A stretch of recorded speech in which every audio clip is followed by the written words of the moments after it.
शहर में एक कॉलोनी में हुई ताबड़तोड़ कार्रवाई के चलते जहां बुलडोजर चला तो वहीं विद्युत विभाग ने लाइट भी काट दी। लेकिन उस कॉलोनी में रह रहे पीड़ित परिवारों का इस भीषण गर्मी में बिना लाइट के हाल बेहाल है। पिछले 10 दिन से ये परिवार पानी के लिए तरस रहा है। लाइट ना होने से परिवार के बच्चे पंखे की हवा के लिए तड़प रहे हैं। परिवार के मुखिया ने अपने बच्चों की खातिर प्रशासन के हाथ जोड़कर कनेक्शन के लिए आग्रह किया, लेकिन प्रशासन ने कहा कि उस कॉलोनी में लाइट नहीं पहुंचा सकते, जबकि यह परिवार वकायदा रजिस्ट्री करा मकान बनाए हुए हैं। और मामला जो भी रहा हो, लेकिन इन परिवारों का क्या दोष है। शहर की पार्क सिटी रहने वाले प्रकाश पंथी पिछले 10 दिन से उनके यहाँ लाइट नहीं है, क्योंकि प्रशासन की कार्रवाई के चलते कॉलोनी पर कार्रवाई की गई। विद्युत मंडल ने कॉलोनी की लाइट ही काट दी। अब वहाँ मकान बनाकर रह रहे लोगों के यहाँ लाइट नहीं है, जबकि बकायदा उन्होंने इस कॉलोनी में रजिस्ट्री तक करवाई है। इस भीषण गर्मी के चलते पंथ परिवार बिना लाइट कनेक्शन से अपना जीवन यापन कर रहा है और अपने बच्चों की खातिर अधिकारियों के हाथ जोड़कर विद्युत कनेक्शन दिलाने की मांग कर रहा है। लेकिन उसकी सुनवाई किसी भी बड़े अधिकारी ने नहीं सुनी और कहा कि कनेक्शन नहीं मिल पाएगा। जबकि प्रकाश पंथी की घर का नज़ारा देखेंगे तो आपकी आंखें जरूर भर जाएंगी, क्योंकि एक छोटा सा बच्चा इस गर्मी में हलाकान हो रहा है। सोने के लिए पंखा नहीं चल रहा तो वह तड़प रहा है, लेकिन एसी में बैठे अधिकारी इस परिवार के बच्चों पर भी नहीं पिघले। जबकि प्रकाश पंथी ने यह तक कह दिया है कि विद्युत कनेक्शन के लिए अगर 1 किलोमीटर विद्युत केबल लानी पड़े तो मैं उसका खर्च वह स्वयं वहन करने को तैयार हैं। लेकिन विद्युत मंडल के अधिकारी इस पर भी राजी नहीं हुए। प्रकाश पंथी के यहाँ पानी की व्यवस्था ही नहीं है, क्योंकि लाइट न होने से पानी भी 2 किलोमीटर दूर से लाना पड़ता है। पंखा मनोरंजन के साधन, यहाँ तक कि बच्चों की ऑनलाइन पढ़ाई के लिए भी मोबाइल चार्ज नहीं हो रहे हैं।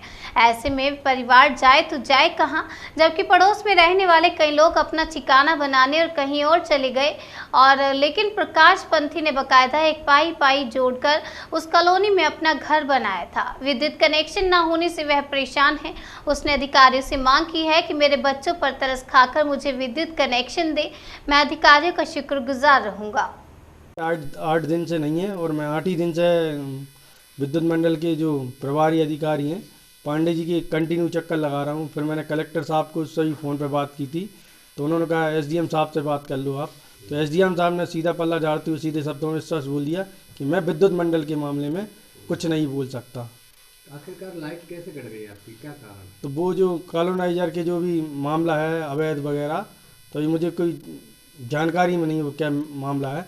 तो इस चक्कर में लाइट यहाँ की कट गई है। पिछले 8 दिन से लाइट नहीं है तो क्या परेशानी सामने आ रही है? पानी की और लाइट की। जो ये बात मैंने बच्चे वाली बोल, मेरे छोटे छोटे बच्चे हैं साहब, माइंडली डिस्टर्ब होते हैं, हमारे बच्चे बीमार भी हो रहे हैं। तो उन्होंने कहा मैं क्या कर सकता हूँ। कौन ने कहा ऐसा? एसडीएम साहब ने। और यही बात शशांक पांडे जी ने भी कहा था। आज 8 दिन से लाइट नहीं है घर में हमारे इधर। कूलर पंखा कुछ चलता भी नहीं है और गर्मी भी तेज है। इतनी भीषण गर्मी में बच्चे भी बड़े परेशाान करते होंगे। बहुत परेशान करते हैं जी। हम लाइट का क्या कारण है, क्यों नहीं है? वो उनके तरफ बिल्डोजर चला था ना कंपनी में, तब से लाइट आई नहीं। तभी तो वे दोरी मोरी खींच कर ले गए। घर का पानी वानी कैसा आता है, कैसे बनाता है? वो तो बाहर से घर रहेगा बगल में हमारा पास में, वहीं से ले आते कभी कभी। क्या कहना चाह रहे हैं शासन से, कुछ लाइट के लिए मांग? लाइट के लिए कनेक्शन की बोला था, कुछ बोला ही नहीं उन्होंने। कौन ने नहीं बोला? मना कर दिया ना कब। ठीक है। फिर मोबाइल भी चार्ज नहीं हो रहा है, लाइट भी नहीं चल रही है। अब यहाँ बात तो हम काम कर रहे हैं। भीषण गर्मी है, ऐसे में आपका क्या हाल होता होगा? अब नज़रिया तो आपके सामने ही है जो कुछ है। कि पानी हम यहाँ वहाँ से लाइट वो मोबाइल वगैरह यहाँ से चार्ज करते हैं, और क्या है। पानी की क्या है? पानी भी हम यहाँ वहाँ चले आते हैं, लेके आते हैं, तब पूर्ति कर पाते हैं। वही पूर्ति नहीं हो पाती इस गर्मी में।